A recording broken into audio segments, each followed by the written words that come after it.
Hi, welcome to the online video series of Python. So in this short video we'll be discussing some example of loops. Okay, so in the first example I have already written 3 examples for loops. So in this one we are using nested for loops. So nested for loops mean inside the loop you are going to have one more loop. So that means you are going to have inner loop and outer loop. So we'll see the first example here. So in this example we are going to create a multiplication table. So what is my multiplication table? You are going to have multiplication of each and number. So in the first scenario you can see here now the example what is meant by a multiplication table. So in the first row you can see you are having the multiplication of 1. In the second row you are having the multiplication of 2. In the third row you are going to have multiplication of 3. Like that you will be having multiplication up to 1 from 10. So then we should know how to implement this multiplication table using for loop in Python. So if you see it clearly, so you can see here you are having rows and columns. So you are going to have rows and columns. So 10 rows followed by 10 columns. So if you so this is the program which I wrote. I'll run the module and show you the output. So this is the output we are going to get. So if you see the output here clearly, so there are 10 columns as well 10 rows. So to have 2D print we should maintain 2 variables. So in this example you can see I am having one loop to maintain the number of rows and one loop to maintain the number of columns. So in this example you can see I am sending I variable from 1 to 11. That means it will go from 1 to 10 because 11 will be excluded. And in the second case also I am going to have one more loop 1 to 11. Again the 11 will be excluded and 10 will be taken. So then I am having a print I into j. I into j means that is going to be a multiplication. In the first one I am going to get 1. In the second loop I am going to get first 1. So 1 into 1 is 1, then it is incremented by 1, then it is 2, 1 into 2 means 2, then 1 into 3 is 3. Like that it will go up to 10. So at the end of this loop it will go out and it will increment the I value to 2. So I value is to 2, then again my inner loop will be again executed. It will start from 1.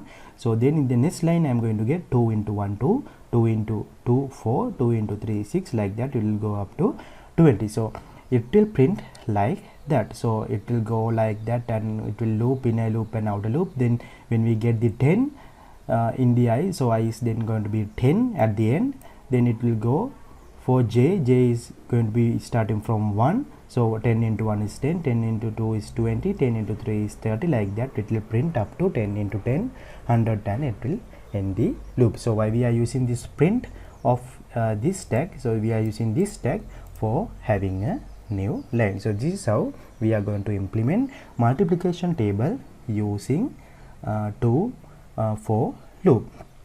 So we'll see one more example. So in this example what we are going to do, we are going to print. So we are going to print this output. We'll check the output first. So this is the output we are going to get. So it is a triangle which is created. So it should print in the first line 1, then in the second line 2 2s, 3 3s, 4 4s, 5 5s. Like that we have to implement our program up to 10. So at the last line there should be 10 10s. So how to implement that thing? Again very easy. Same like the multiplication table, we want to have 2 variables I and j to maintain these rows and columns because we are going to deal with the x-axis and the y-axis. So to maintain that procedure we will be maintaining 2 variables. So I am having 2 variables. Then I am sending the first one from 1 to 11. First one from 1 to 11 mean you will be having 1 to 10. So 10 rows you will be getting. So in the first line I am going to maintain all the rows. In the second inner loop I am going to maintain it is from 0 to I, 0 to I. So that means in the first scenario, if I is 1, I will run the inner loop from 0 to 1. 0 to 1 means it will loop for 1. In the second scenario, I is 2, then it will loop from 0 to 2. In the third scenario, I is going to be 3, then it will loop from 0 to 3. Like that, it will increment from 1 loop, 2 loop, 3 loop, 4 loop, 5 loop. Like that, the number of turns in a loop will be incremented using this variable I. So 0 to I, it will indicate from 0 to ith iteration it should execute. So then we are going to print just I. So why we are printing I? It will print 1 2 3 4. See, it will be starting from 0 0 1 0 1 2 0 1 2 3 4 0 1 2 3 5. Like that it will change. So by changing the variable we should print here, you can change the output we are going to get. So by simply changing the variable to be print, so you can have here I2 into j, like that also you can change. Just work on these things and check what is the output you are going to get. So what you should know is, if you have a 2D output, you should maintain two variables I and j. So then we can see one more example. So in this example we are going to deal with list. Here I am having two lists with red, big, tasty with an adjective, and fruit name with apple, banana and cherry. So in this program we are going to execute the last line and we will check the output what we are going to receive. So you can see we are getting a one adjective followed by a one fruit. So how it's going to work, we are going to go through each and every list. So for x in adjective, so first we will get in the one word from x. So x is taken from the adjective. In the first case I am going to get red. Then I am having a one more inner loop.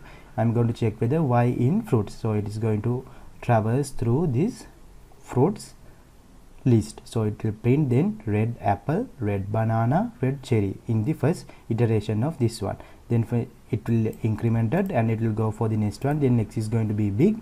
Then it will print big apple, big banana, big cherry. Then it will go for the third one, tasty apple, tasty banana and tasty cherry. So this is how we are going to get the print in normal list if you are going to use 2 for loops.